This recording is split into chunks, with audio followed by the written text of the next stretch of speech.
letters.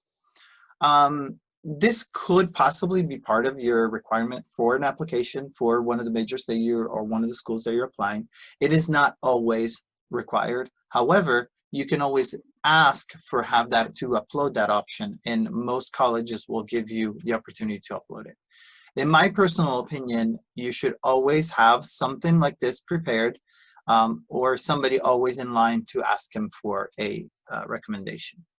A recommendation is a former professor, even a high school professor is fine, a former employer, somebody that is not related, I would say, is a good recommendation. As long as they can tell and give an opportunity to explain how your dedication to education or your dedication to working is always going to be a good valid reference.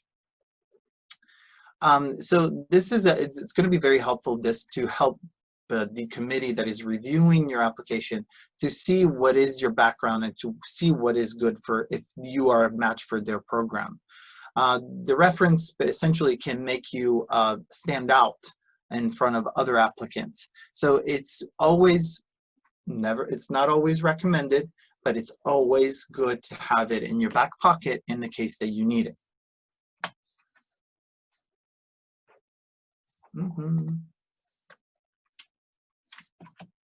Okay.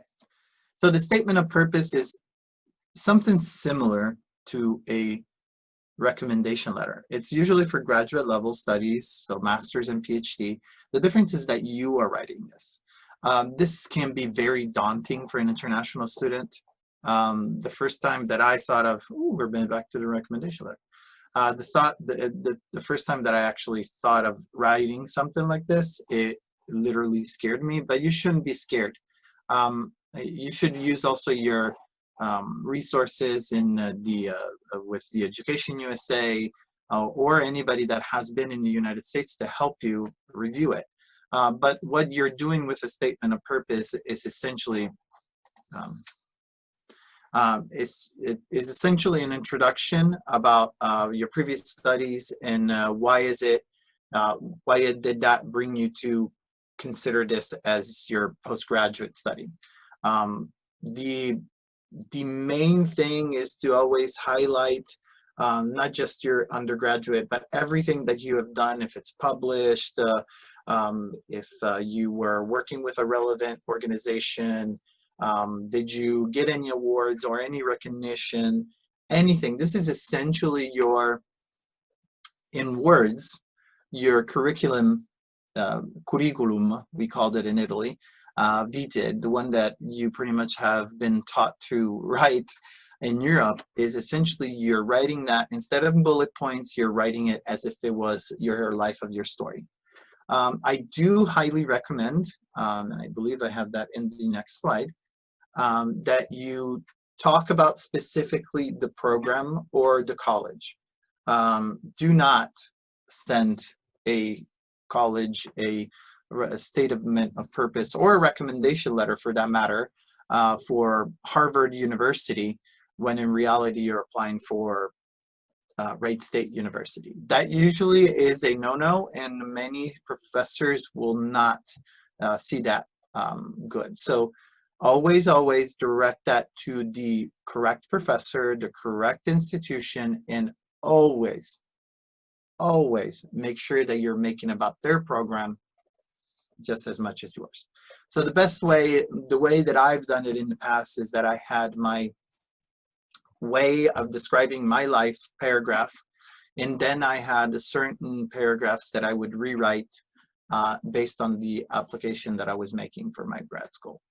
Okay, so so you're obviously, when you're writing about your statement of purpose, you want to make sure that you're talking about the particular school, but you also want to make sure that you want to see what is your goal to get that graduate school and come back into come back to your home country.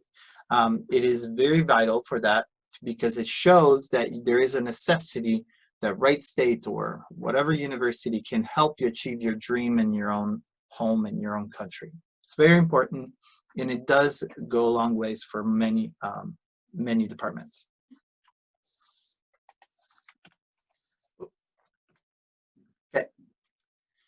So what should your statement of purpose include? It should have a list of the potential faculty advisor that have interest of the applicant.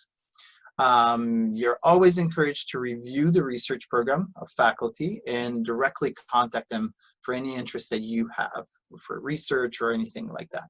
If you have a specific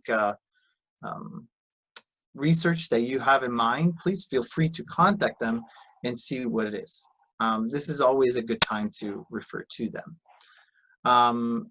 This is our advice to you as your final sentence, is to always have it in this way. I would like to consider for any funding that may be available from your department, whether in the form of a graduate assistantship or fellowship. This is the time that you can ask for that.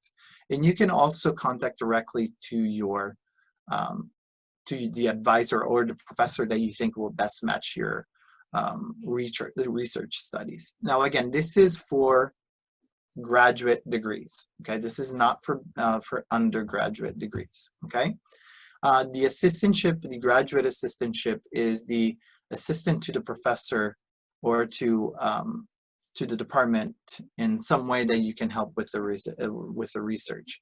And the same thing is the fellowship. It's very similar. Okay, so essentially you work, but you will get paid for by getting your sometimes a stipend. Sometimes they just pay only your education. It depends. Okay.